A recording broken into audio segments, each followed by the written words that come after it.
সাতক্ষীরা বাংলাদেশ জামায়াতে ইসলামীর কেন্দ্রীয় সহকারী সেক্রেটারি জেনারেল মাওলানা রফিকুল ইসলাম খান বলেছেন, বাংলাদেশের মাটিতে আর ফ্যাসিবাদের উত্থান হতে দেয়া হবে না।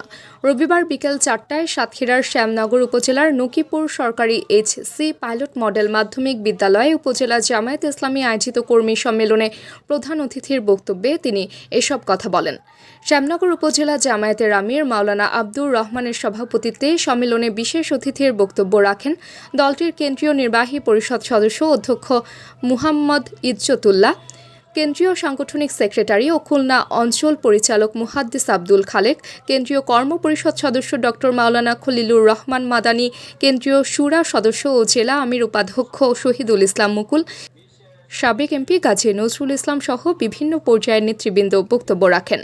দুপুর 2:30টায় সম্মেলন শুরুর কথা থাকলেও নির্ধারিত সময়ের আগেই নেতাকর্মীদের পদচারণায় মুখর হয় নকিপুর সরকারি এইচসি পাইলট মডেল মাধ্যমিক বিদ্যালয় মাঠে। ব্যানার ফেস্টুন নিয়ে উপজেলার প্রতিটি ইউনিয়ন ও গ্রাম থেকে মিছিল সহকারে অংশগ্রহণ করেন নেতাকর্মীরা।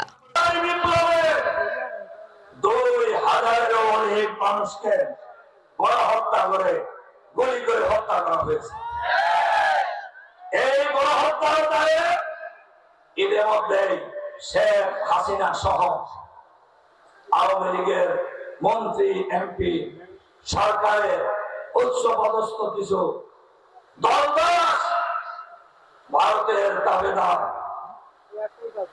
পুলিশ কর্মকর্তাদের বিরুদ্ধে গ্রেপ্তারি পরোয়ানা জারি হয়েছে।